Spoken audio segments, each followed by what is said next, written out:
더 얻기 위해 막판 총력전을 다하고 있습니다. 오늘 정치의 재구성에서는 이틀 앞으로 다가온 4.10 총선 무엇이 민심의 향방을 가를지 분석과 전망을 해보겠습니다. KBS 열린 토론 지금부터 시작합니다. 치열한 토론 속에서 더 나은 세상을 찾아갑니다. 올바른 세상을 만드는 첫걸음. 평일 저녁 7시 20분 KBS 열린 토론.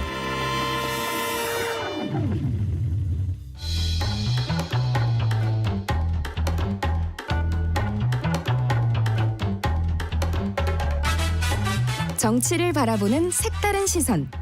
정치의 재구성. 정치를 보는 색다른 시선 정치의 재구성 함께할 네 분의 논객 소개합니다. 백지원 전 국민의힘 선대본부 상근 부대변인 나오셨습니다. 네, 안녕하세요. 백지원입니다. 하흥기 전 더불어민주당 상근 부대변인 나오셨고요. 안녕하세요. 하흥기입니다. 김종대 녹색정의당 공동선대위원장 자리해 주셨습니다. 네, 안녕하십니까. 김용남 개혁신당 정책위원장 나오셨습니다. 네, 안녕하세요. 김용남입니다. KBS 열린 토론 문자로 참여하실 분은 샵 9730으로 의견 남겨주시면 됩니다. 단문 50원, 장문은 100원의 정보 이용료가 붙습니다. KBS 1라디오의 모든 프로그램은 유튜브에서도 함께할 수 있으니까요. 유튜브로도 많이 들어와 주시고 또 실시간으로 방송되고 있으니까요. 구독, 좋아요도 보내주시면 좋겠습니다. 자, 앞서 이제 오프닝에서도 말씀드렸던 대로 선거가 이제 얼마 남지 않았습니다.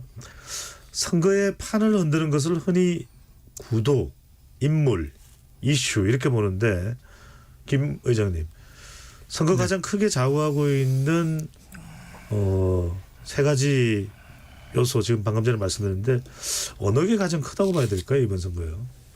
글쎄 정의를 어떻게 내리느냐의 문제는 있겠습니다만 역시 네. 구도가 제일 크겠죠. 구도가 여야 1대1 구도냐 아니면 뭐 3자 대결 내지는 4자 대결이냐. 그리고 1대1 구도가 아닐 때 뭐 추가로 참전하는 3자 4자가 어떤 성격을 띠는 정당 내지는 인물이냐. 뭐 그게 가장 중요하지 않을까 싶습니다. 네, 진영 간 정권 심판 또 야당 심판 뭐 양대 정당 대결 구도다라는 말씀 주셨고요. 김종대 위원장께서는요. 뭐 소수 정당 입장에서는 20년간 양당 구도라는데 거의 한이 맺혀 있다고 해도 과언이 아닐 정도로 우리가 너무나 뼈저리게 느끼고 있고 또 구도가 전체 판세의 70% 이상이라는 것도 일단은 항상 그 실감을 하고 있는데 이번 선거에서 다소 변화가 있다면 이슈 부분이 좀 커진 것 같습니다. 그래서 이번에는 이렇게 어떤 그 전국 선거에 있어서 중앙과 지방이 구별이 안 되고 동시에 막 판세가 뒤집히는 데 예. 이것도 처음 보는 일이고 그다음에 그 오히려 지방이 중앙 여론의 자극제가 되고 견인해주는 예컨대 뭐 낙동강 벨트다. 예. 뭐가 어떻다. 이런 데는 정말 뭐 수도권 못지않게 역동적이고 오히려 더 빠르거든요. 그러니까 어느 정도 그 형성된 구도에다가 그 후보, 인물 또 이제 이슈가 결합이 되면서 폭발적 양상으로 전개되는 다이내믹한 이런 모습들 보여주는 것도 정말 새롭다고 볼 수 있고요. 네. 또 2030 세대는 구도에 많이 좌우되는 것 같지가 않아요.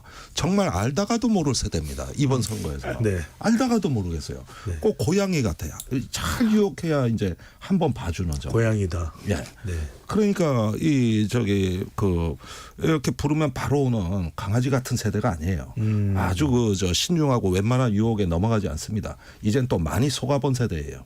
그러다 보니까 정말 모르는 세대입니다. 우리 기성세대로서 참 접근이 어려운 이런 특징도 보이고 그래서 과거의 구도 인물 이슈라는 구도는 좀 이제 다시 좀 여러 수정할 여지가 많아졌다고.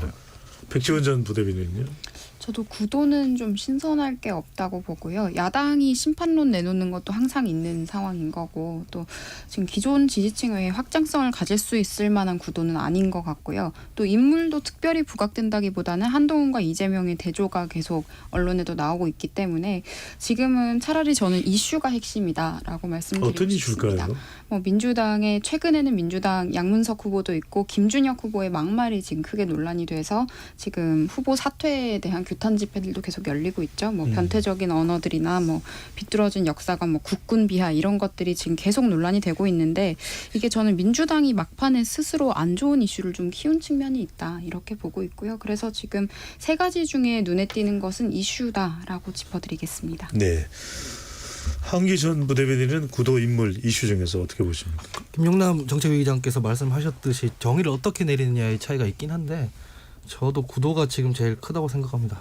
제일 큰 보통 선거에서 구도를 말할 때는 야권이 분열돼 있느냐, 거대 여당이 있느냐, 그래서 3대1 구도냐, 1대1 구도냐 이렇게 말할 때 구도인데 제가 말하는 구도는 여기서 정권 심판론 대 정권 견제론 이 선명한 구도를 말하는 것이고요. 그래서 야권이 분열돼 있지만 그 구도 안에서 정권 심판론에 포섭돼 있지 않는 야당 같은 경우에는 힘을 못 쓰고 있는 게 사실입니다. 새로운 미래 같은 경우에 보면 지금 이낙연 전 대표 같은 경우에 지금도 대표죠. 이낙연 대표가 민주당이랑 구도를 형성하고 있잖아요. 힘을 못 쓰는 거예요. 이준석 대표 정도 인물이면 원래 선거판 흔들어요.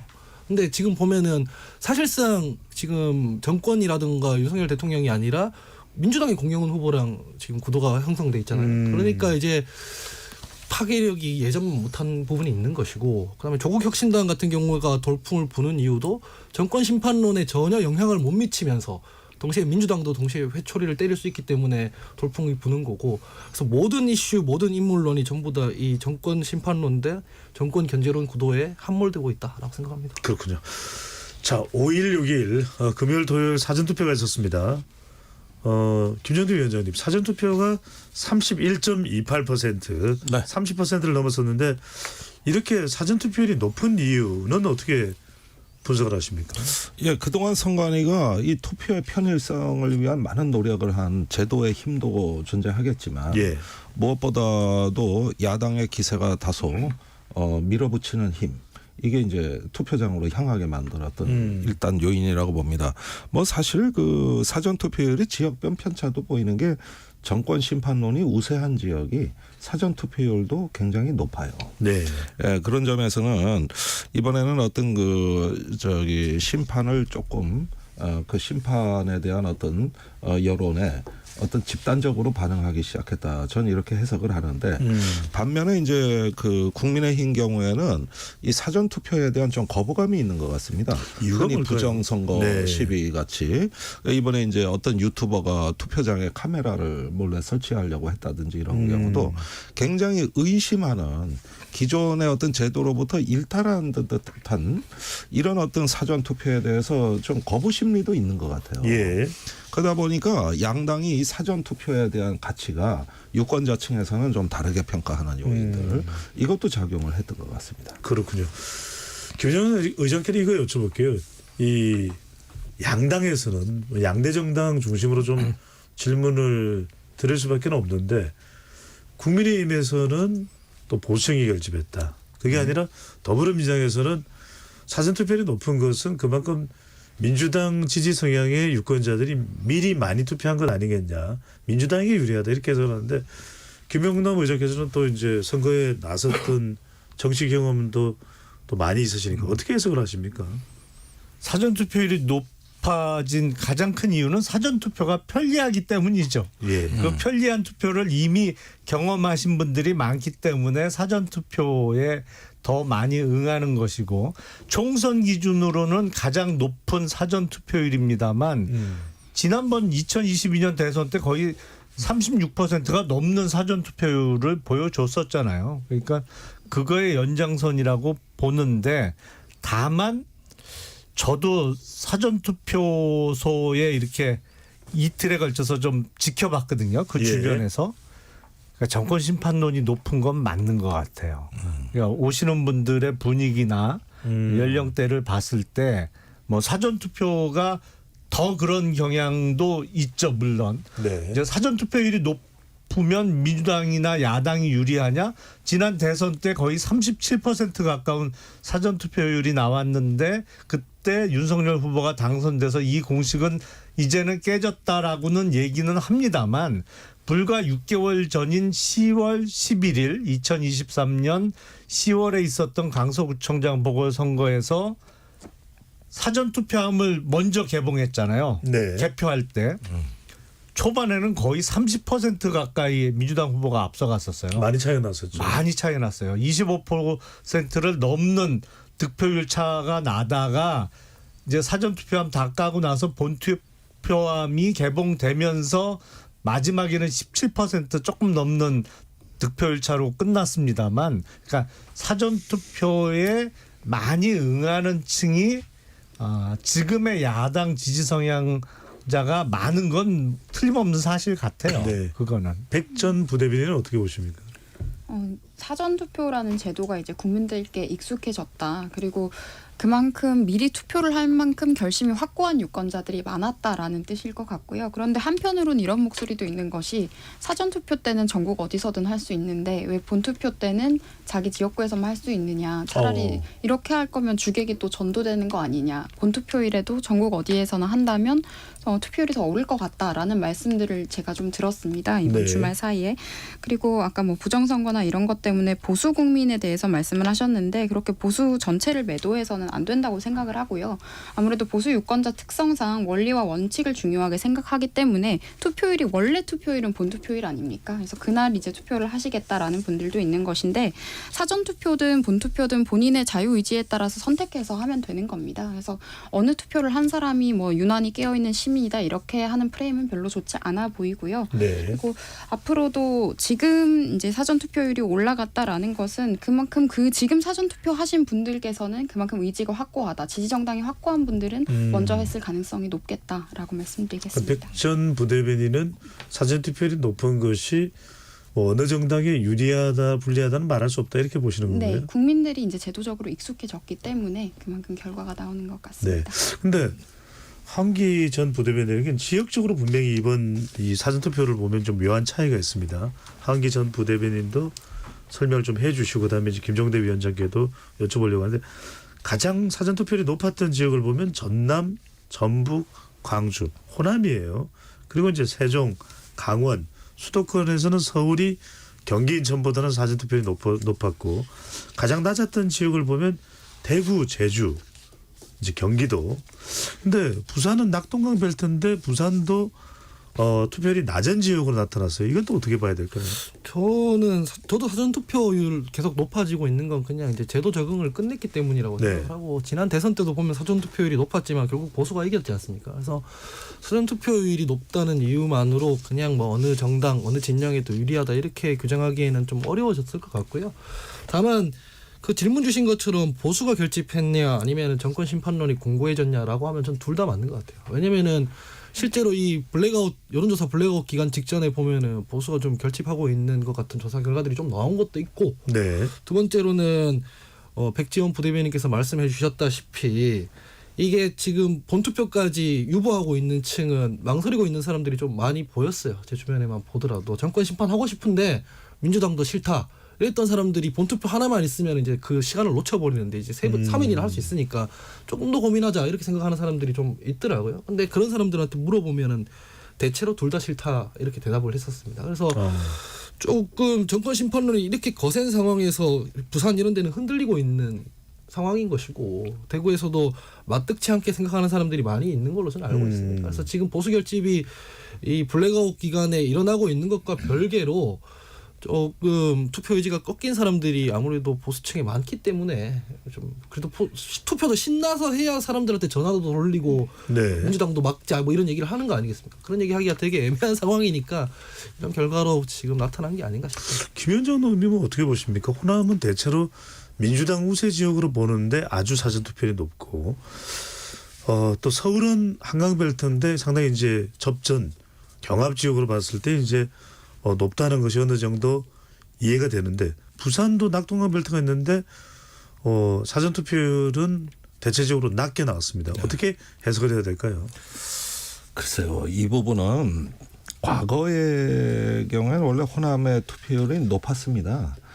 그랬던 관성도 있고 또 심지어는 이제 호남은 전략 투표를 집단적으로 이렇게 결정하는 표의 쏠림 현상도 강한 지역입니다. 네.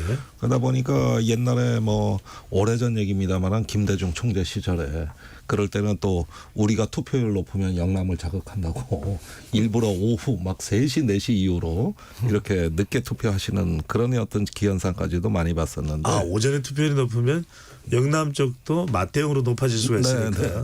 그러니까 그 시절 참 오래전 얘기입니다만은 이런 정도로 전략적인 고민을 한다는 것이죠. 예.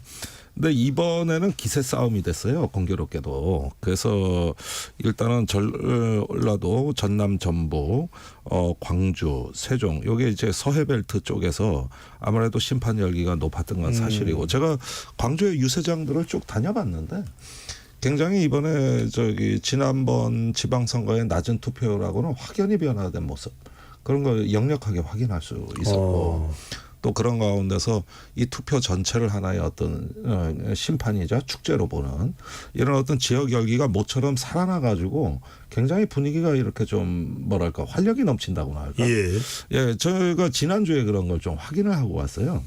반면에 그 약간 어떤 영남 지역 같은 경우는 지금 좀 곤혹스러워하는 민심이 있는 것 같습니다.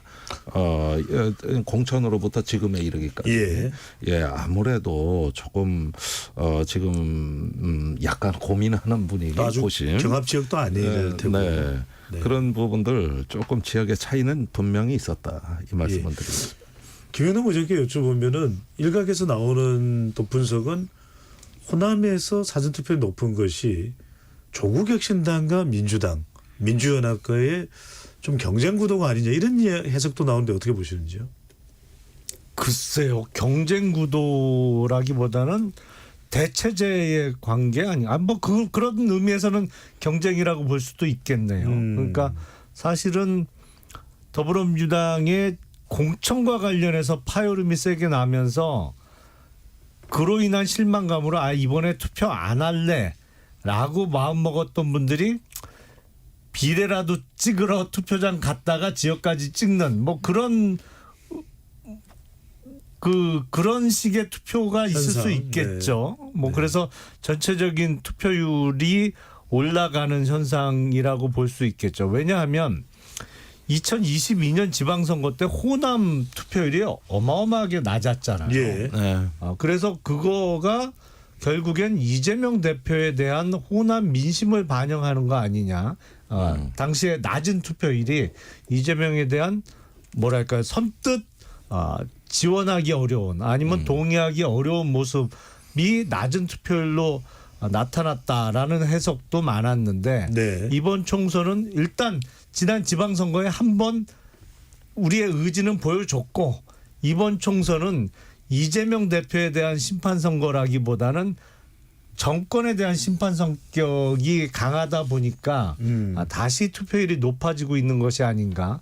그리고 그 투표율이 높아지는데 특히 호남 쪽에서는 조국 혁신당이 한몫 톡톡히 한 것으로 저는 생각이 됩니다. 하전 부대변인은 호남의 높은 사전투표를 어떻게 보시는지요? 아니 선거 캠페인을 하려면은 그 당을 왜 지지하는지에 대한 이유가 선명해야 돼요. 조국 혁신당이나 이재명 뭐 대표 민주당이나 선명하잖아요. 우리가 과반 이상 차지해야 지금 이 정권의 권력 팽창을 막을 수 있습니다. 우리가 못났지만 우리한테 표를 주십시오. 근데 정부 여당은 왜 표를 줘야 되는지 이유를 말 못하고 있어요. 주구장창 조국 이재명 뭐 심판하자고 하거든요.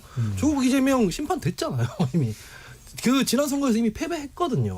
지금 그게 아니라 우리가 당신들이 입법 권력을 나눠주시면 위임해주시면 뭘 하겠다라는 게 있어야 되잖아요.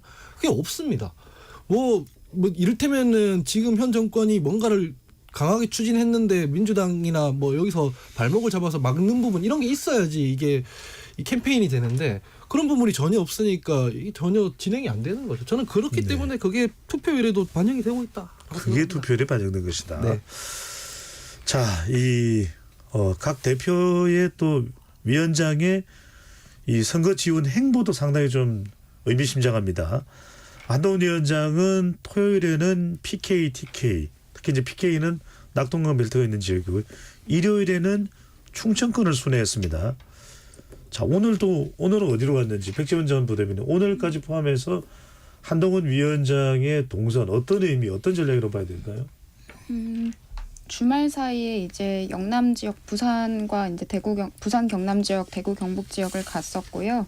그리고 지금 오늘은 경기권을 지금 돌고 있습니다. 수원, 용인, 고양에서 집중 유세를 하고 분당, 계양, 인천, 김포 등 수도권 지역에서 유세를 하고 있는데 일부 뭐 PK, TK 지역에 간 게 집토끼 잡는 거 아니냐 이렇게 이야기하는데 국민의힘은 각 지역에 따라서 국민을 그렇게 차별하거나 감히 그렇게 오만한 시선으로 보고 있지 않다라는 점들을 말씀을 드리고요.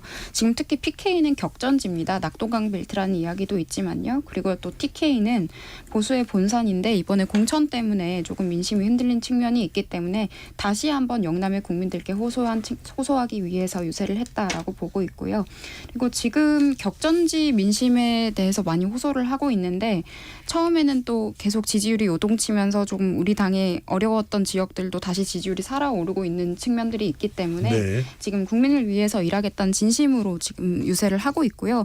또 아까 조국 이재명 심판 이런 이야기만 한다라고 하셨는데 사실 이런 이야기는 조금 한동훈 위원장이 이런 메시지를 내고 있는 건 사실이지만 각각의 후보들은 그 지역 맞춤형 공약들을 굉장히 구체적으로 설명을 하고 있습니다.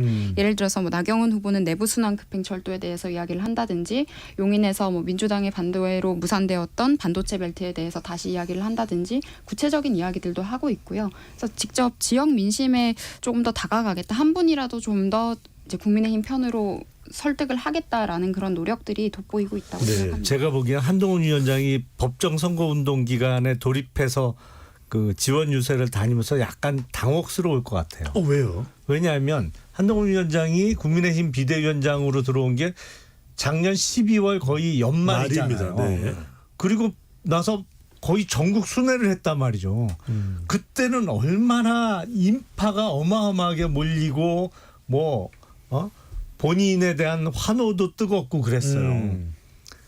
근데 이게 지원 유세 다니다 보니까 그때만 영 못하거든요. 본인은 그게 좀 헷갈릴 수도 있고 당혹스러울 수도 있을 것 같아요. 실제 근데 현장에서 그런 게 확인이 되나요? 모여드는 아니 일단 요새 보세요. 사람 수가 완전히 확연히 차이가 나요. 그러니까 사실은 1, 2월 달이 뭐 이른바 연출이었다면 이 법정선거 운동에 들어가서 뛰는 유세 현장은 이게 날 것이잖아요. 이 연출된 게 아니고 그야말로 날 것이기 때문에 차이가 많이 나거든요. 그 열기라든지 서로 이 반응을 체크하면서 하다 보면 그런데 원래 이게 맞습니다. 1, 2월 달이 좀 뭐랄까요 준비된 연출이었던 것이죠. 그게. 1, 2월에는 김영남 의장이 보기에는 실제 우리가 기대할 수 있는 것보다 더 많은 인원이 나왔다. 그 말씀이신 거죠? 그렇죠. 그때는 공천 신청을 한 그 지역의 각 국민의힘 예비 후보들이 다 나오니까. 본인의 총력을 동원해서 당원과 지지자들을 다 동원한 거였고 네. 지금 이 유세 현장은 지금도 총력을 다해서 동원은 하겠습니다만 이거는 후보 입장에선 그 지역을 뛰는 후보 입장에선 매일 있는 거잖아요. 거의. 네. 매일 그렇게 총력을 다할 수는 없거든요. 이거는 백지원 전 부대변인이 잠깐 네. 뭐 하고 싶은 말씀이 있으시면 하시고요. 그러니까 사람 숫자가 달라졌다. 1, 2월에 비해서는 최근에 선거 동선 행보에는 모여드는 사람들 숫자가 줄어들었다. 어떻게 보시는지요? 네, 1, 2월에는 이제 한동훈이란 인물에 대한 팬덤 현상이었다고 본다면 예. 제가 지금 지원 유세랑 집중 유세들을 좀 도와드리고 있는데요. 오늘 다녀온 용인 갑 지역에서도 굉장히 많은 국민들이 모여 있었습니다. 그래서 지금 현장에서 열기는 뜨겁다라는 말씀을 드리고 싶고 다만 그 현장에서 열기가 한동훈이라는 개인을 위한 열기는 아니었다. 그 지역에서 국민의힘 후보를 지지하는 목소리들은 분명히 모이고 있다. 그리고 큰 소리로 모이고 있다라고 말씀드리겠습니다. 네. 김 위원장님, 김정대 위원장님께 여쭤보고 싶은 건 이재명 대표의 동선을 보면 참 독특한 점을 발견할 수가 있습니다. 네. 토요일에 서울도 있지만 경기도 이천, 양평, 포천, 동두천 네. 대체로 전통적으로 이제 경기 북부이기 때문에 보수 정당 좀 강세 지역으로 분류하는 곳이기도 하고 또 일요일에는 서울, 강남, 서초, 송파 좀 민주당으로서는 험지로 볼 수 있습니다. 이렇게 약간 한동훈 위원장하고는 양상이 다릅니다. 이건 어떻게 해석을 해야 될까요? 글쎄요, 확장성을 보지 않았을까요? 아무래도 이제 그 지금 말씀하신 지역 중에 거의 반 이상이 사실은 국민의힘 우세 지역입니다. 그런데 여기에 이제 그 지원 요새를 가서 일단은 그동안에 이제 부족한 점 보완하는 어떤 그 판 고르기, 판 정리 차원으로 보여진다. 예, 그리고 지금은 이미 제가 보기에 이재명 대표는 수도권에서 승기를 잡았다고 보는 것 같아요. 본인 스스로도. 네. 이게 아마 민주당 분위기인 것 같습니다. 그래서 조금 더 그 바람을 외연을 확장하는 쪽으로 이렇게 관리 모드로 들어간 것이 아닌가. 그게 요 동선에 담겨져 있는 뜻이 아닌가 보여집니다. 네. 자, 이제 이 각 당의 이제 선거를 이끌고 있는 뭐 대표, 위원장 마지막 동선이 어딘가도 상당히 궁금해집니다. 내일입니다. 내일 이제 자정까지 공식 선거 운동이 가능한데 먼저 한기 네. 전 부대변인께 이재명 대표는 내일 피날레를 용산에서 한다고 합니다. 네. 대체로 어떤 의미인가는 저는 이해가 되는데 어떤 의미일까요? 다 이해가 될 뭐 것 다 이해가 되듯이 대통령실이 있고 뭐 그래서 된 것 같은데 네. 그 당에서 생각하는 의미 말고도 저는 용산 적절하다고 생각합니다. 용산에서는 저희가 반드시 정권 심판을 해야 되는 이유 중 하나가 거기서 이태원 참사가 벌어졌는데 박형 구청장이 아직도 구청장직을 수행하고 있습니다. 그 박형 구청장 공천을 준 게 권영세 의원이거든요. 제가 알기로. 근데 집권 여당이 돼서 저렇게 무책임하게 굴면 안 되잖아요. 거기 대통령실이 있고 없고를 떠나서 최소한의 뭔가 아무리 그 박형 구청장이 탈당했다고 하지만은 저희도 김남국 의원 사태 때 탈당했지만 어차피 민주당 사람 아니냐고 국민의힘에서 얼마나 몰아붙였습니까? 그래서 저는 용산 구민들이 이렇게 무책임하고 무도한 정권에 대해서 생각보다 지금 많이 불불 끓고 있다고 느껴요. 그래서 피날레는 용산에서 정권 심판의 핵심적인 상징인 그 권영세 의원이라든가 거기 이런 부분들에 대해서 언급을 하는 게 맞다라고 봅니다. 그렇군요. 자정 그 가까이까지 용산에서 유세를 한다는 이야기인 거죠. 네. 네. 자, 거의 비슷한 시각에 마지막 피날레니까 한동훈 위원장과 국민의힘은 청계천입니다. 어떤 의미를 담고 있다고 봐야 될까요? 저는 각각의 피날레가 좀 정체성을 보여준다라고 말씀드리고 싶은데 한동훈 위원장이 청계천 유세를 선택한 것은 청계천 지역이 이제 서울의 중심이고 역사의 중심이고 시민 광화문 광장과 가까운 시민의 중심입니다. 그래서 그 지역에서 국민의힘의 준비된 미래에 대해서 국민들께 호소하겠다는 의지가 보이고요. 물론 이재명 대표가 정권 심판론으로 이번 선거에 임하고 있는 것은 알지만 본인이 누군가를 심판하기에는 본인이 먼저 심판받아야 할 인물이 아닌가. 그리고 앞서서 말씀했던 뭐 경기 지역이나 뭐 강남 지역 말씀을 하셨는데 좀 공교로운 것이 재판받는 날 강남 쪽에 좀 들르시기도 하더라고요. 그래서 가는 김에 겸사겸사 들르신 건지 그런 생각도 좀 듭니다. 제 기억에 의하면 2022년 3월 9일 대통령 선거가 있었잖아요. 예. 근데 대통령 선거는 법정 선거 운동 기간을 23일 동안 하잖아요. 국회의원보다 더 길죠. 국회의원보다 열흘을 더 하죠. 네. 당시 윤석열 후보의 법정 선거 운동 시작하는 날 첫 유세 현장이 청계광장이었어요. 아하.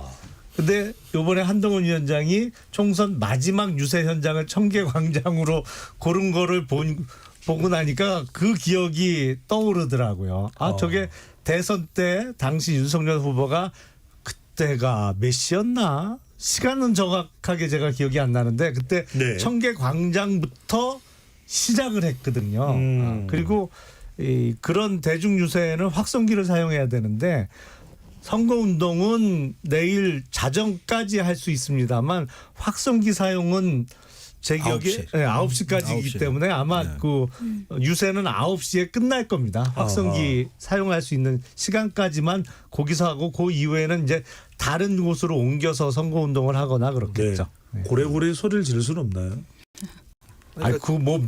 한 100명 모인 데서는 알겠습니다. 육성이 가능하겠죠.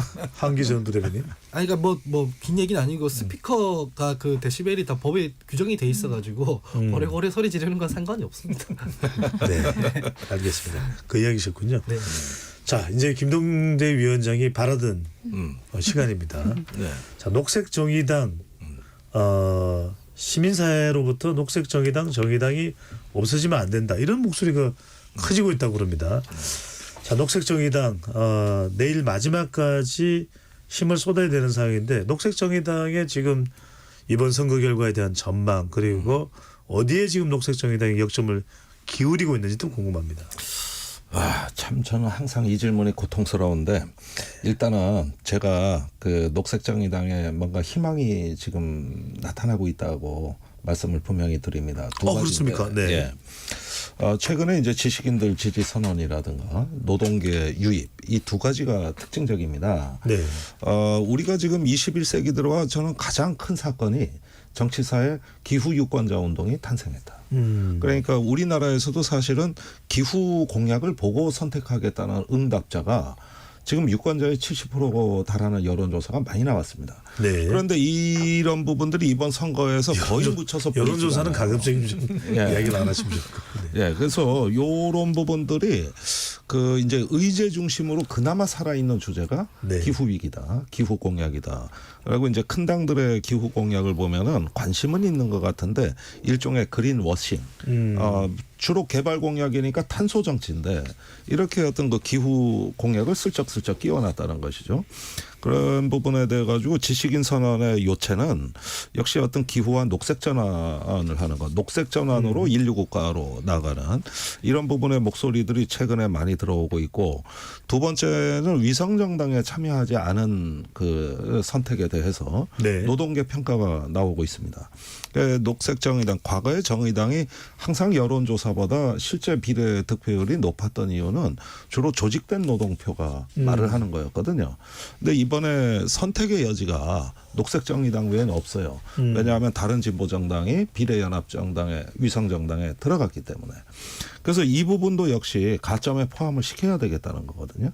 이렇게 보면은 무난히 현재 그 3% 진입 장벽은 돌파할 것으로 예상이 되고 네. 지역구에서는 심상정 의원 지금 뭐 판세 흐름 좀 어떻습니까? 지역구 그 부분을 말씀드리는 건데 네. 지금 당력이 경기 고향으로 많이 직결하고 있습니다. 서울의 당원들까지도 이제 고향에 많이 이제 원정으로 오고 있는데 어제는 전세 사기 깡통 피해자 그 피해자분들이 대거 오셨고 예. 그분들이 항상 맨 앞줄에 계시고 이렇게 보니까 이제 약자들이 그 재난 참사 피해자들의 마지막 피난처는 지키자 이런 어떤 흐름들 그러면서 그 지역 신문에서는 정의당 녹색 정의당 열세 지역이었던 네. 이 고향 갑이 최근에 경합 지역으로 바뀌는 기사가 한 번 났습니다. 네. 더 자세히 말씀이 다 말씀드려야 되는데 네. 이건 지역 신문에 한 번 나온 적이 한 번입니다. 네.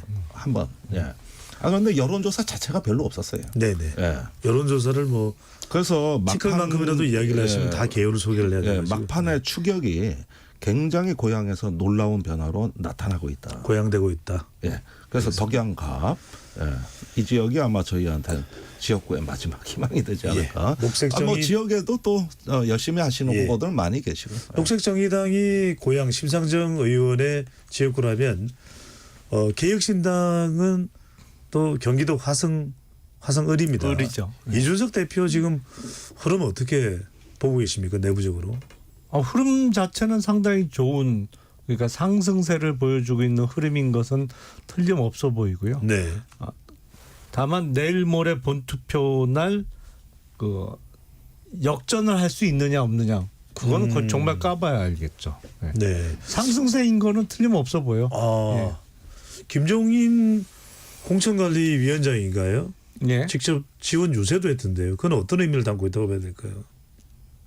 선대위 상임 선대위 상임 고문으로. 네, 그러니까 네. 상임 고문의 자격으로 지원 유세를 한 거고 아무래도 지금 개혁신당의 입장에서는 지역구에서 현실적으로 당선을 기대할 수 있는 곳이 매우 한정적이다 보니까 네. 이른바 뭐 당력을 총동원했다 이렇게 볼 수 네. 있겠죠. 김영남 의장도 화성을 당연히 다녀오셨겠죠, 그죠?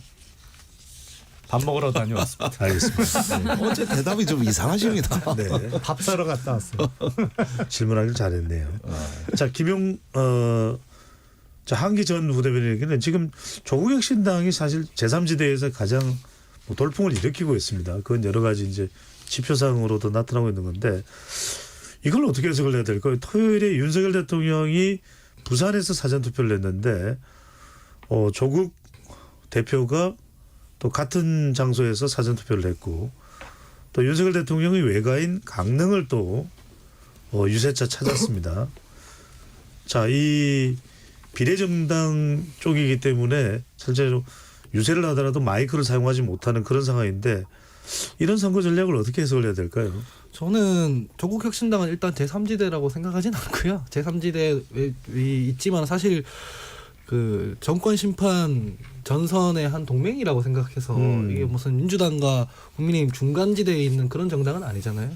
그래서 지금 조국혁신당이 하고 있는 모든 메시지, 정책, 동선 이건 그냥 한 가지입니다. 윤석열 대통령과 한동훈 비대위원장을 심판해 주십시오라는 것이고 뭐 강원도 같은 경우에는 민주당 입장에서는 그렇게 그 유리한 지역은 사실 아닌데 조국혁신당은 어쨌든 간에 비례는 왜냐면 전국적으로 받아야 하니까 네. 뭐 마찬가지로 지금까지 내왔던 정권 심판이라는 선명한 그 기조 위에서 그 연장선에서 활동한 것이다라고 봅니다. 비례 득표를 조금이라도 더 많이 하기 위한 전국 유세 성격이 있다. 네. 백지훈 전 부대변인에게는 윤석열 대통령이 부산 지역에 내려가서 또 사전투표도 했고 이런 상황에서 이제 대통령의 이 민생 토론도 뭐 물론 이게 이제 뭐 선거와 관련성이 있는 건 뭐 아니겠습니다. 공직선거법상 그런 대통령의 행보가 또 이제 선거에 간접적인 영향을 이제 줄 수도 있을 테고요. 근데 여기서 이제 전현직 대통령의 대결 양상이 벌어집니다. 문재인 전 대통령은 파란 점퍼를 입고 더불어민주당이죠. 유세를 다니고 있는 상황인데 이건 어떻게 봐야 될까요? 저는 둘은 함께 엮을 수 없고 명백히 다른 상황이다라고 말씀을 드리겠습니다. 윤석열 대통령은 현직 대통령이고요. 지금 정책 토론회는 작년부터 꾸준히 해왔던 겁니다. 선거 시즌에 갑자기 하는 것들이 아니고 그리고 문체부 관련해서도 원래 문체부는 정책에 대해서 올바르게 알리는 역할을 하는 부처이기도 하기 때문에요. 기존에 하던 역할들을 하는 것인데 이게 선거 국면이다 보니까 좀 왜곡돼서 알려지는 일들이 있는 것 같고요. 문재인 전 대통령을 굳이 비교한다면 박근혜 전 대통령과 전 대통령이라는 측면에서 비교를 좀 할 수 있을 텐데 박근혜 전 대통령께서는 이제 지원 요청이 있었음에도 스스로 이제 낮추고 한 발짝 뒤로 물러나 계신 상황인 것이고 문재인 대통령께서는 잊혀지고 싶다고 하셨지만 더 많은 관심을 사실 후보나 이재명 대표보다도 더 많이 관심을 받고 싶어 보이기도 해요. 그런데 네. 이런 행보가 굳이 민주당의 득표에 도움이 될까? 지금 이재명의 민주당으로 선거를 치르고 조국의 비례정당으로 선거를 치르는 것이 나을지 문재인 정부의 그 잘못됐던 국정 운영이 다시 한번 국민들에게 상기되는 것이 좋을지는 좀 의문이 들고요. 그리고 이재명의 민주당이 문재인의 민주당과는 저는 좀 다르다고 생각을 합니다. 그리고 그렇게 해야 이재명의 민주당이 앞으로 비전을 또 보여줄 수 있을 것 같고요. 네. 그래서 문재인 대통령의 이런 개입 같은 것은 사실 글쎄요. 조국 전 장관의 입시 비리가 있었을 때도 뭐 조국 전 장관에게 마음의 빚이 있다 이런 말씀을 하셨던 분이라서 사실 조용히 계시는 것이 민주당 입장에선 조금 더 낫지 않을까라고 지켜보고 있습니다. 네. 별로 뭐 투표에 민주당 후보자에게 도움이 안 된다는 얘기인데 한기 전 부대변인은 문재인 전 대통령의 선거 지원 사기 이건 어떻게 봅니까? 뭐 득표에 도움이 안 되는지 뭐 되는지는 열어보면 알 것 같고 지금 말하긴 그렇지만 지지율 보면은 뭐 어쨌든 간에 부산에서도 지금 그 국민의힘이 흔들리고 있는 건 사실이니까 그게 뭐 문재인 대통령이 지원해서 그런지 아닌지는 모르겠습니다. 어쨌든 간에 선거에 그렇게 부정적인 영향이 있는 것 같지는 않고 그리고 많은 분들이 전직 대통령이 이 정치적 견해 밝히고 뭐 선거 유세하고 이런 거에 대해서 비판적이던데 전 좀 소수 의견입니다. 뭐 네. 외국에서는 그냥 정직하게 밝히고 그냥 하지 않습니까? 제가 전직 대통령들이 정치적 견해 얘기하면 안 된다고 할 때마다 가면 묻어해 보는 느낌이었어요. 박근혜 대통령 누구 지지하는지 뻔히 알잖아요. 문재인 대통령도 누구 지지하는지 뻔히 알고 그냥 본인의 정치적 입장 이런 걸 솔직하게 말하고 평가를 받고 책임을 지면 된다 이렇게 생각을 합니다. 네. 방금 전에 김종대 위원장이 언급한 기후 유권자와 관련한 여론조사는 기후 정치 바람의 의뢰로 지난 2023년 12월 1일부터 27일 동안 메타보이스와 한국리서치가 공동으로 실시를 했다고 합니다. 결과에 따르면 기후위기 공약이 마음에 들면 정치적 견해가 다른 정당 후보에게 투표를 고려할 수도 있겠다는 응답이 62.5%로 나타났습니다. 자세한 사항은 조사기관과 발표기관에서 확인해 보시면 되겠습니다. 지금 여러분께서는 KBS 열린 토론 함께하고 계십니다. 유튜브에 들어가셔서 KBS 1라디오 또는 KBS 열린 토론을 검색하시면 토론하는 모습 바로 보실 수 있습니다. 방송을 듣고 계신 여러분이 시민 농객입니다.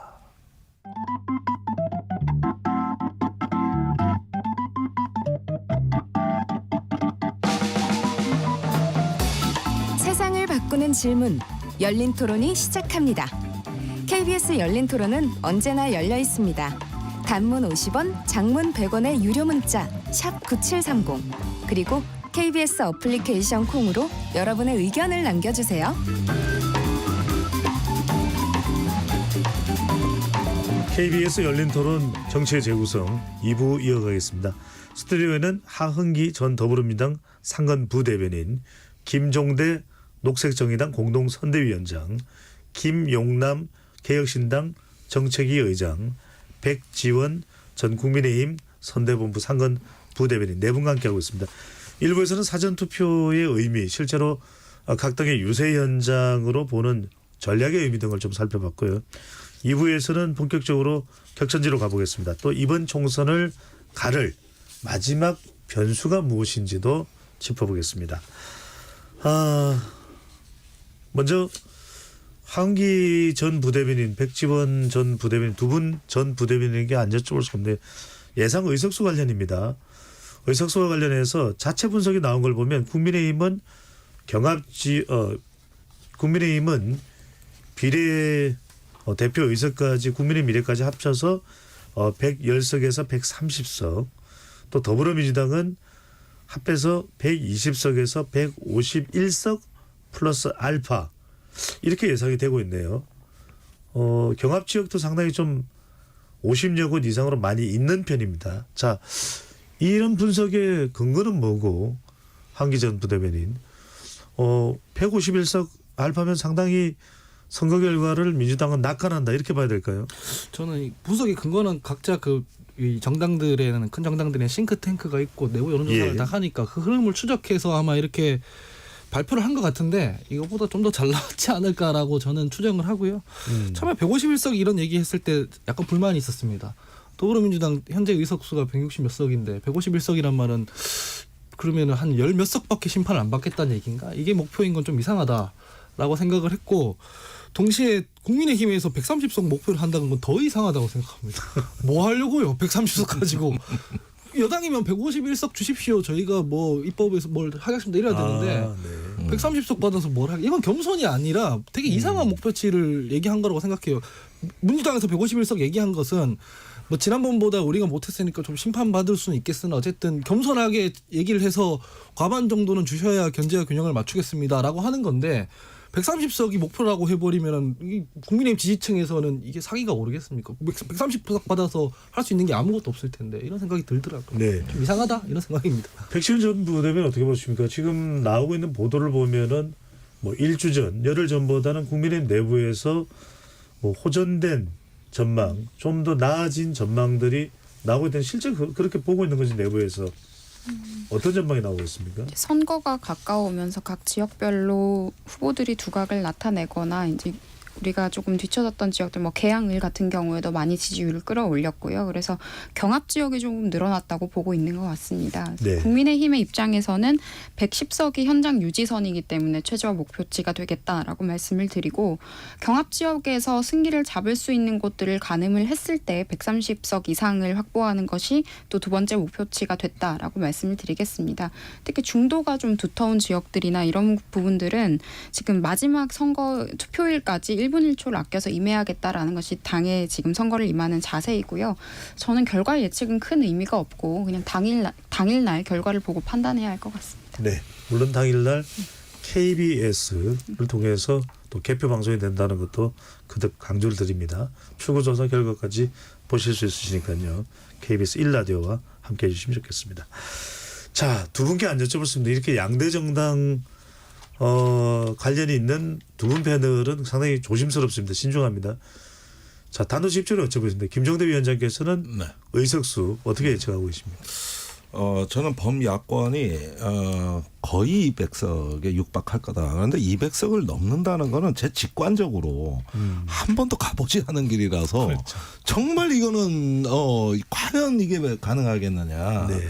예, 이런 점에서는 저는 아직 좀 심리적 저항선이 살아있다고 보여지고 또 국민의 균형 감각도 있고 또 막판에 민주당 후보들 자질 문제도 있고 해서 200석을 넘긴다는 거는 조금 어려워 보입니다. 다만 그럼에도 불구하고 180석 또는 190석까지는 가능할 수 있겠다. 이건 범야권을 다 합쳐서 얘기인데요. 이렇게 보면은 최근에 오히려 그 야권 인사들이 200석 얘기를 좀 함부로 한 건 실수 같아요. 또 그게 오히려 역풍도 불을 수 있는 것 같고. 네. 그래서 애시당초 겸손 모드로 갔으면 계속 그냥 겸손하게 얘기를 하지 또 못 참고 얘기하시는 분들이 좀 있거든요. 이게 좀 손발이 안 맞는 모습이죠, 사실은. 예. 더불어민주당은 지금 뭐 네, 전형적인 부자 몸조심하고 있는 것이 아닌가. 그래서 목표치 자체를 120석에서 151석 그런데 플러스 알파를 이야기하잖아요. 네. 그러니까 플러스 알파가 있을 것이라고 기대를 사실상 하는 것이죠. 근데 2020년 총선 때 당시 국민의힘의 전신인 미래통합당이 지역구에서 84군데서 이겼습니다. 네. 그리고 비례정당에서 19석을 해서 103석을 했어요. 근데 사실은 당시 미래통합당 성향 내지는 출신의 무소속 후보가 꽤 많이 당선됐었어요. 강릉의 권성동, 뭐 인천의 윤상현, 뭐 이런 식으로. 그래서 무소속 그리고 재보궐선거를 통해서 115석 정도를 했던 것인데 제가 보기에는 이번 총선에서는 115석은 조금 힘들지 않을까 싶어요. 그래서 비례까지 포함을 해서 예. 국민의힘, 국민의 미래 합해서 115석은 좀 힘들 수도 있다. 예. 그래서 현실적으로 110석을 목표로 선거를 치러야 되지 않을까라는 생각이 들고 김영남 의장께서 조금 더 제3자 시각에서 보실 수 있게 또 국민의힘에 네. 뭐 몸담으셨던 적도 있으니까 일각에서는 이른바 뭐 샤이 보수가 있다. 위기감에 따른 보수정이 본투표를 결집할 거다. 이런 시각에 대해서는 어떻게 보시는지. 몇 번 그 얘기가 선거 때마다 나온 적 있죠. 샤이 보수 뭐. 근데 그 선거 다 졌어요. 샤이 보수 얘기 나온 선거치고 이긴 선거가 없어요. 샤이 보수라는 게 아니 사람이 개개인이 좀 내성적인 분들도 분명히 있고 샤이한 네. 분들이 있죠. 근데 그런 분들이 어떻게 보수층에만 있겠어요. 그러니까 그걸 샤이 보수라는 건 말이 안 돼요. 그리고 샤이 보수라는 거는 2016년, 2017년을 거치면서 그때 박근혜 대통령이 당시 탄핵을 당했기 때문에 샤이 보수라고 얘기를 했던 것이지. 네. 아니 지금 윤석열 대통령은 뭐 탄핵을 당한 것도 아니고 탄핵 소추가 된 것도 아니고 더군다나 임기 아직 반환점도 못 돈 5년 임기 중에 3년이 남았습니다. 3년 이상이 남은 시점에서 무슨 샤이 보수가 있겠어요 지금. 없다. 샤이 자, 뭐뭐가 잠깐만요. 방금 전에 김종대 위원장께서 말씀하셨던 그 조사의 조사 방법은 온라인 패널에 이메일과 문자로 웹 설문 링크를 발송하는 방식의 웹 조사였다라는 것도 알려드립니다. 이게 어쩐지 너무 높았어요.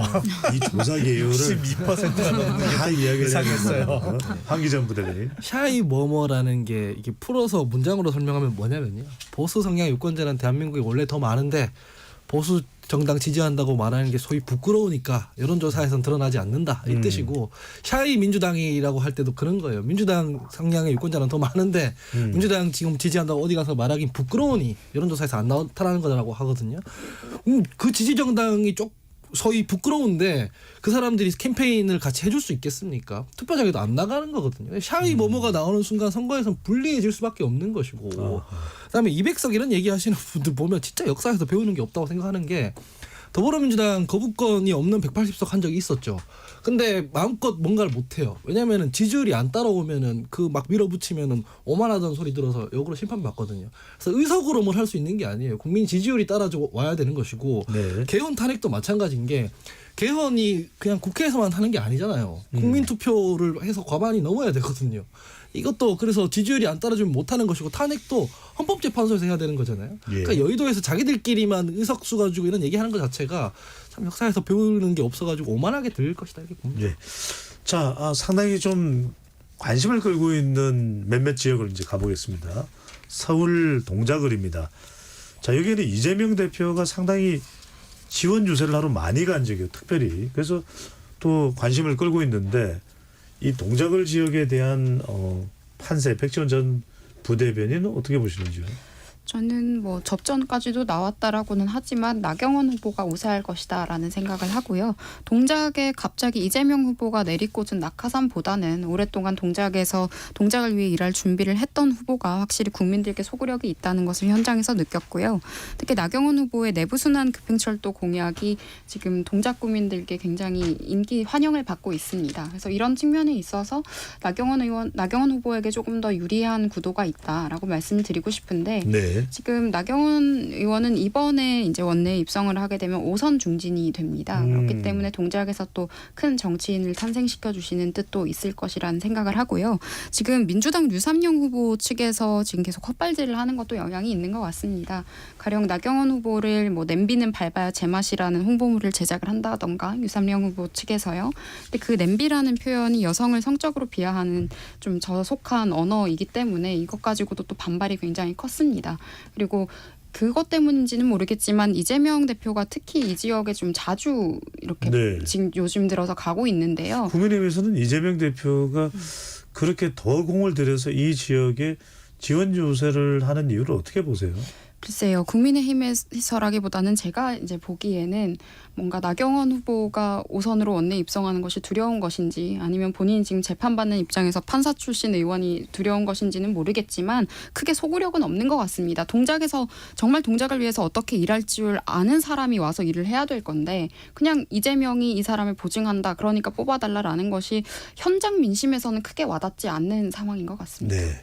한기 전 부대변인 어떻게 보십니까? 이런 이재명 대표의 집중 지원 유세에 동작을 지역의 유권자들의 동작이 바뀔까요? 어떨까요? 일단은 그 팩트를 먼저 체킹해드리면은 뭐 류삼영 후보 측에서 냄비를 밟아버릴 후보 뭐 이렇게 홍보를 냈다고 했는데 그렇게 발언하시면 선거법 위반될 것 같아서 철회할 기회를 좀 드리겠습니다. 선거법 위반 되게 무서우니까요. 그건 아마 지지자들이 했는 걸로 알고 있는데 네.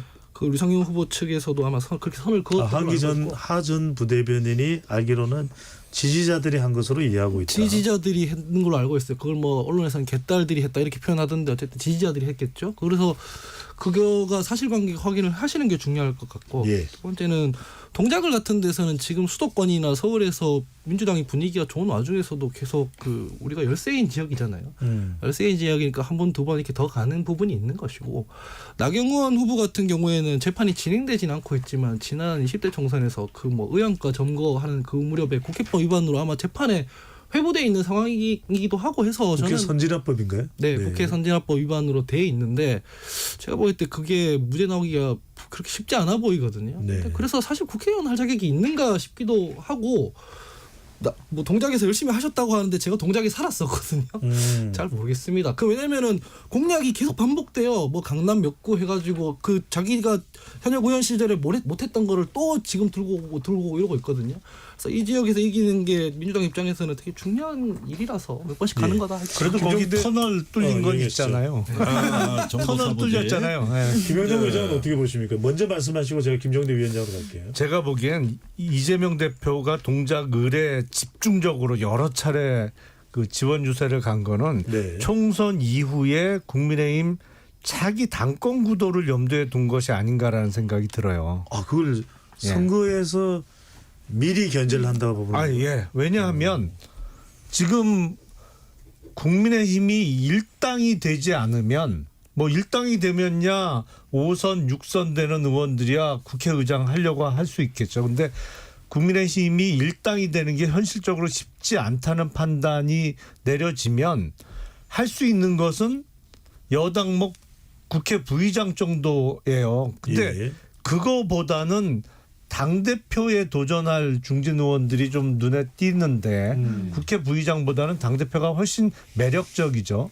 근데 한동훈 비대위원장이 총선 이후의 거치가 어떻게 될지 모르겠습니다. 근데 윤석열 대통령은 아마도 총선 이후에 열리는 전당대회에서 당대표감으로 예를 들어서 권성동 의원이나 정진석 의원 어쩌면 가능성은 높지 않아 보입니다만 주호영 의원 정도를 염두에 둘 수 있을 것 같아요.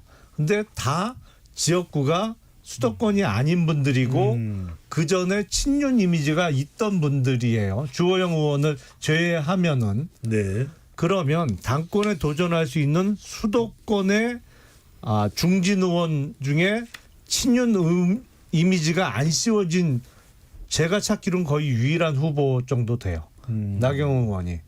그래서 만약에 동작을 해서 민주당 후보가 당선돼서 나경원 의원이 떨어지면요. 네. 총선 이후에 국민의힘 당권 구도에 변화가 올 수밖에 없습니다. 어허. 그런 의미에서 지금 적극적으로 이재명 대표가 민주당 후보의 당선을 위해서 아마 7번인가 뭐 8번인가 갔을 거예요. 예. 동작을만. 이렇게 자주 가고 있는 것이 아닌가 싶어요.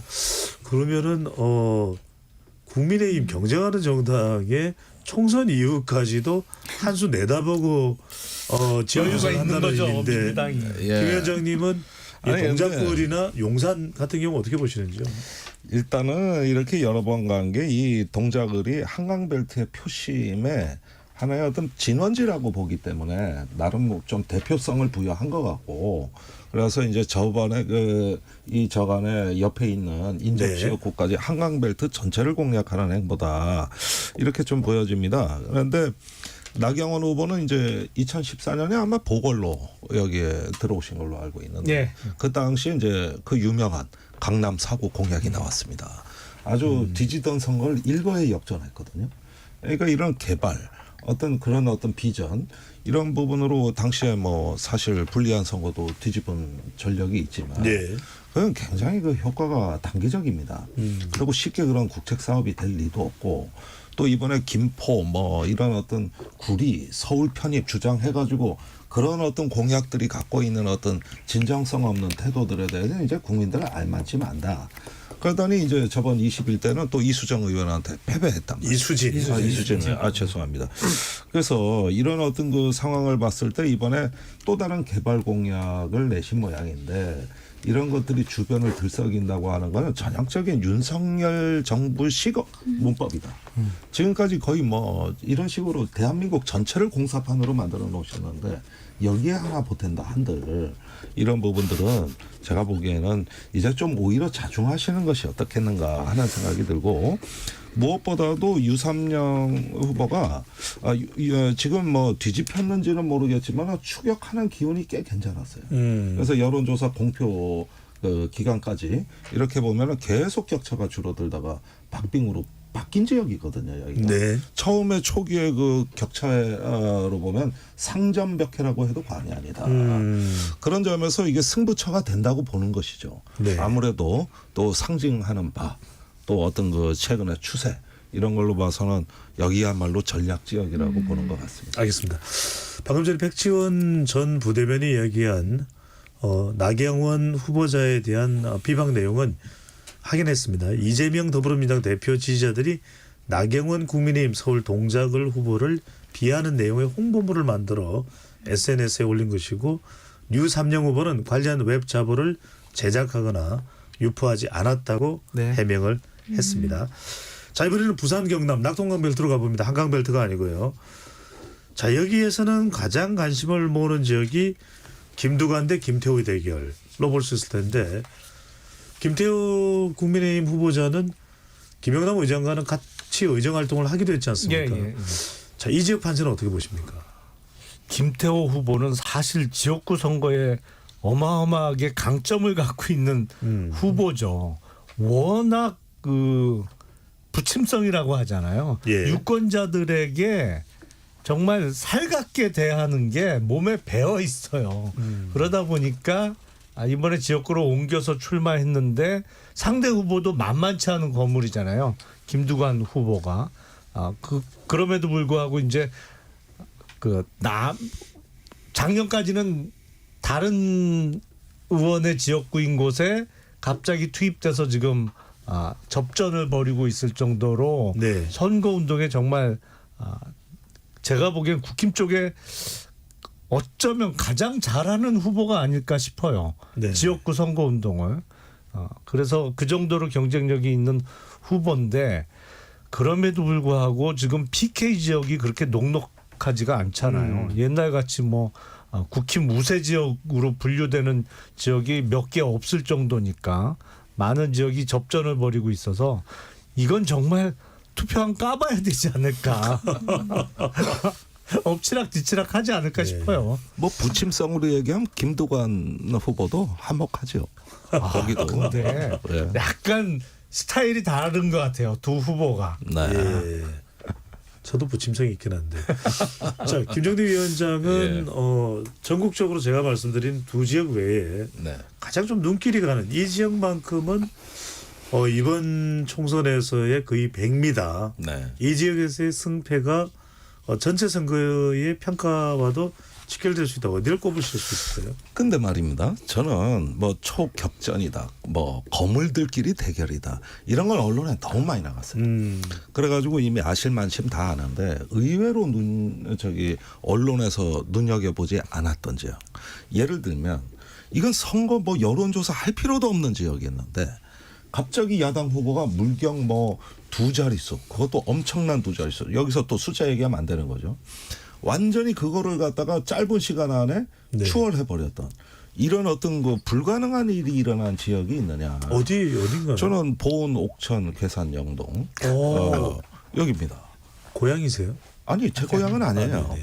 물론 충청도 사람이긴 하지만 거기는 네. 아닌데 이게 지금 박덕흠 후보가 거기는 원래 공천받고 케이크에다가 그 축당선 파티까지 했지 않았습니까? 예, 그리고 밑에 금사모 해서 금배지를 사랑하는 모임 이렇게 돼 있고 실제 그게 분위기였단 말이죠. 네. 지금 거의 1% 차이가 안 나는 걸로. 이것도 거의 뭐 죄송합니다. 경합지역이다. 예, 경합지역으로 네. 예, 이렇게 지금 분류가 돼 있습니다. 그래서 거기 경합지역을 얘기할 때 뭐 1, 2% 차이가 아니냐라고 흔히들 이야기를 하니까요. 그렇습니다. 네. 아니 뭐 초박빙이에요. 그러니까 이렇게 급변 사태가 일어나는 지역이 중요하다고 보여져요. 네. 그러니까 격전지가 50군데, 60군데 되지만은 갑자기 이렇게 초박빙으로 굉장히 가속 페달을 밟아서 빠르게 따라잡는 지역은 어디냐. 이렇게 다시 한번 분류해 보시는 것도 괜찮을 것 같아요. 알겠습니다. 저 같으면 해운대 갑이 가장 관심이 가요. 거기서 정말 민주당이 이길 거냐. 예. 저는 같은 의미로 부산 수영구가 제일 관심이 갑니다. 격전지조차 아니고 저희가 이길 수가 없는 지역인데 지금 민주당이 이기게 생겼잖아요. 자, 오늘 우리가 다 모든 지역을 다 할 수는 없으니까 네. 각자 해석을 해보는 것으로 하고 마지막으로 남은 시간 동안은 시간이 길지 않으니까 한 30초씩 이번 선거에 그냥 짧게 이번 선거에 가장 큰 변곡점이 됐던 것은 무슨 일로 보시는지 그리고 남아있는 선거의 가장 큰 변수는 있다면 뭐라고 보시는지 한 말씀씩 해주시고 오늘 방송을 마무리하려고 합니다. 먼저 김종대 위원장부터요. 예, 처음에 의대 정원 문제라든가 이종섭 대사 사건이 선거판을 크게 흔들어 놓은 건 사실입니다. 그러나 막판은 역시 물가 같습니다. 제가 저번 시간에도 물가가 마지막에 판세에 가장 중요한 변수가 될 거다 이렇게 말씀을 드렸는데 이제는 민생에 관한 문제로 판단하실 것 같다. 네.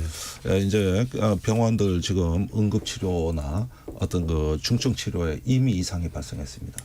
그래서 이것도 정원의 문제가 아니라 이젠 치료의 문제로 바뀌고 있거든요. 거기에다 대파 논란, 사과 논란 이런 부분까지 해가지고 이제는 먹고 사는 민생의 문제로 마지막을 어떻게 정리해내느냐 이 부분이 저는 핵심이라고 보고 유권자들께서도 네. 집중적으로 알겠습니다. 좀 봐주시라 이런 말씀드립니다. 김영남 의장은요? 제가 보기엔 이번 선거의 변곡점은 조국 혁신당의 등장 아닌가 싶어요. 그 전까지는 총선이 한동훈 대 이재명 구도로 비춰졌다면 조국 대표가 총선판에 뛰어들면서 약간 한 발짝 뒤에 있던 윤석열 대통령이 총선판에 소환이 되면서 네.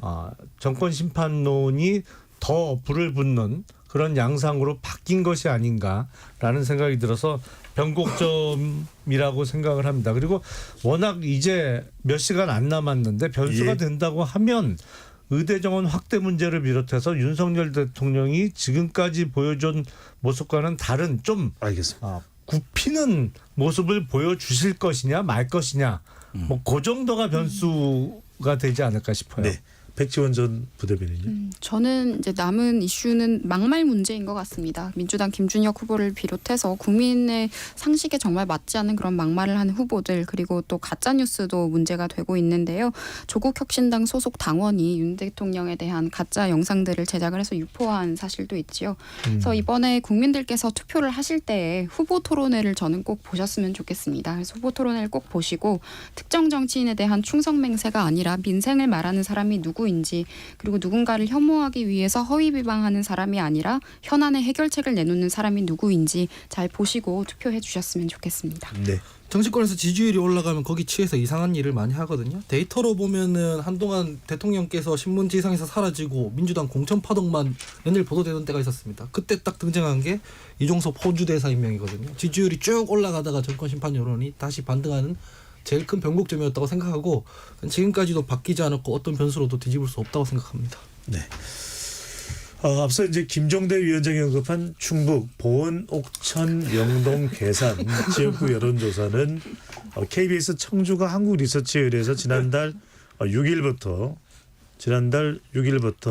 날짜를 한 번만 좀 더 확인해 주시죠. 30일까지 조사 방법은 6일부터 30일까지면 매우 길거든요. 한 번 더 확인해 주시기 바랍니다. 조사 방법은 무선 전화